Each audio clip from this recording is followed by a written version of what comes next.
Accidents have always been a part of the human experience, yet one might argue that quite a number of them are avoidable, and the subject of today's video is probably no exception, but we'll let you decide that. Today we'll be looking at the Tenerife airport disaster, which claimed the lives of 583 passengers and crew from two Boeing 747s that collided on a runway. So how did this actually happen? Welcome back to AirScareStories. Today we'll be looking at the worst airline accident in the history of aviation.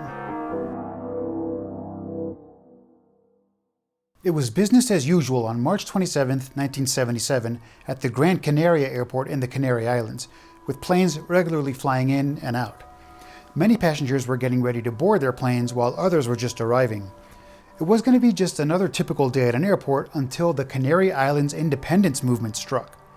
This was an organization of people who were not above resorting to terrorism to try to gain independence of the Canary Islands from Spain. All of a sudden, in a small florist shop inside the terminal, a bomb exploded, injuring 8 people and causing a sudden panic at the airport. Soon after, authorities received word that the movement was claiming that a second bomb would soon explode at the airport, and so they had no option but to close the airport down. All incoming flights would have to be diverted to the nearby but much smaller Los Rodeos airport on the island of Tenerife.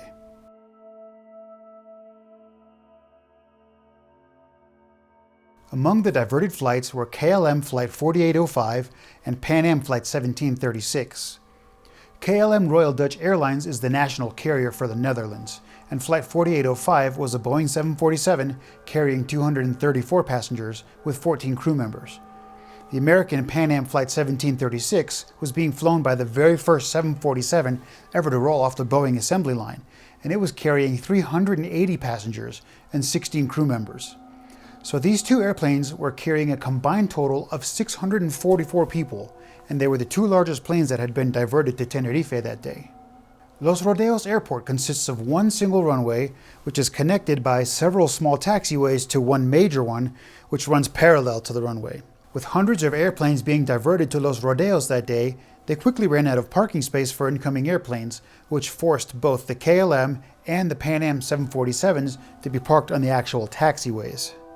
Several hours after it began, the bomb threat at the Gran Canaria airport was lifted, and air traffic control at Los Rodeos received word that they could begin returning some of these airplanes back to Gran Canaria.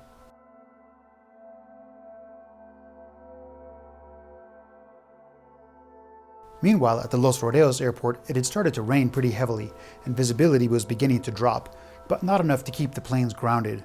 So air traffic control began handing out startup clearances to the various planes that were parked on these taxiways. Soon after the KLM flight had received their startup clearance, things started to get a bit confusing in the cockpit. The captain suddenly began insisting that they refuel their airplane before taking off, whereas their first officer and flight engineer both disagreed and just wanted to get going. It was a very short flight from one island to the other, and they had plenty of fuel on board already, so they just wanted to end this nightmarishly long day and get their passengers home as quickly as possible. But in the end, of course, the captain makes the final decisions, and the plane was fueled before departure, much to the displeasure of the other two.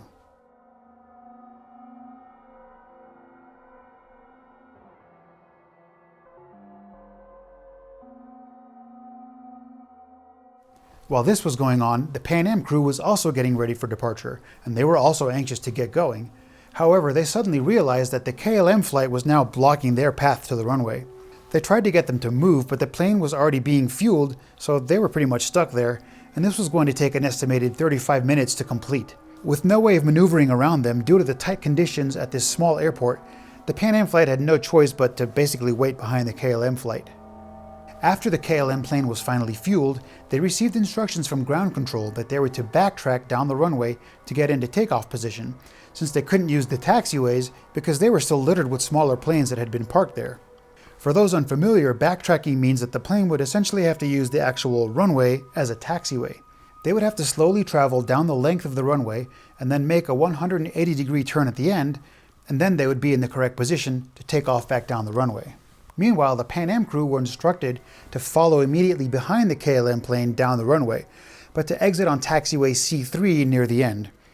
That would allow them to get most of the way down the runway, then to get off the runway to allow the KLM plane to take off. Then the Pan Am flight could continue to the end of the runway so that they themselves could take off next, thus relieving the airport of the two biggest planes which were causing the most congestion. Initially, the Pan Am crew had some difficulty finding the exact exit they were supposed to take. This is because the visibility had greatly decreased due to the thick fog which was rolling in, and the pilots could only see about 1,600 feet in front of them out the cockpit windows. The fog got so thick that the air traffic controllers couldn't even see the planes on the ground. They had to rely on feedback from the various pilots to know exactly where they were and what they were doing. Remember, this was a small airport back in the 1970s, which meant that they didn't have the facilities or technology that you'd find in a major international airport today. Unfortunately, Los Rodeos Airport did not have ground radar at the time, which could have helped them properly guide the planes in poor weather conditions like they were experiencing that evening in March of 1977. Switching back to the KLM flight, the crew had been successful in backtracking their heavy, fuel-laden plane down the runway and making that 180-degree turn, despite the poor visibility. So now they were in position and ready to go, and all they had to do was wait for air traffic control to give them clearance for takeoff. However, the captain of the plane, Captain Van Santen, impatiently began moving the throttles forward, until the first officer prompted him that they did not have takeoff clearance from air traffic control yet. The first officer also decided to remind air traffic control that they were standing by for takeoff by radioing and saying, "We are now at takeoff." But before he could even get a reply, Captain Van Santen interrupted saying, "We're going." Then air traffic control replied saying, "Okay, stand by for takeoff, I will call you." However, for reasons we'll soon discover, the KLM crew only heard the words "okay." Tragically, the captain probably misinterpreted this as a response to his statement, "We're going," and once again, he pushed the engine throttles forward. The huge KLM 747 now began accelerating down the runway.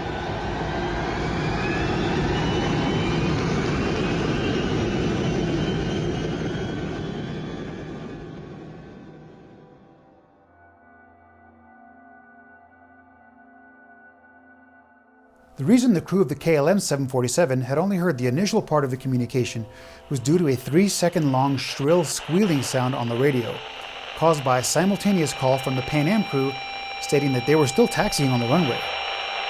When more than one person is trying to broadcast on a radio channel at the same time, the result is this high-pitched squeal which obliterates or steps on everyone else's broadcast. Perhaps if the KLM crew had heard the Pan Am crew saying that they were still taxiing down the runway, they would have known not to take off yet, and what I'm about to recount might have been avoided.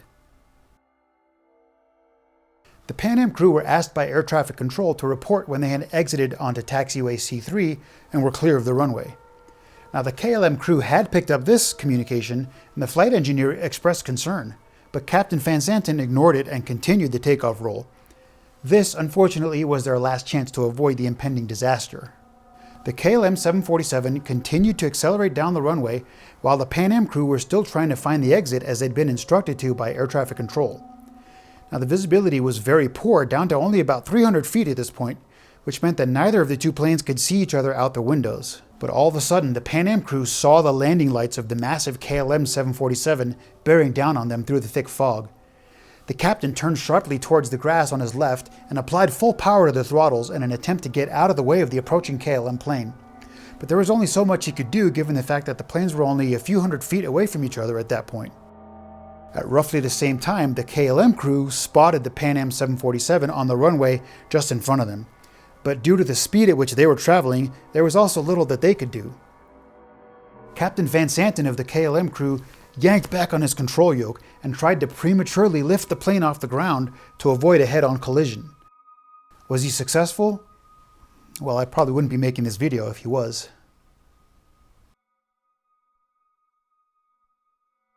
Despite the fact that the KLM's nose gear was able to just barely clear the top of the Pan Am's fuselage, the KLM's lower fuselage, main landing gear, and the engines on the left wing struck the upper right side of the Pan Am's fuselage, which ripped apart the center of the Pan Am jet almost directly above the wing section. The engines on the KLM's right wing crashed through the Pan Am 747's upper deck immediately behind the cockpit. Given the immense amount of damage taken, the KLM plane could only remain airborne for a few seconds before it crashed back down again just 500 feet past the collision point, and it slid another 1,000 feet before erupting into flames due to the massive amount of fuel that it had just been filled with.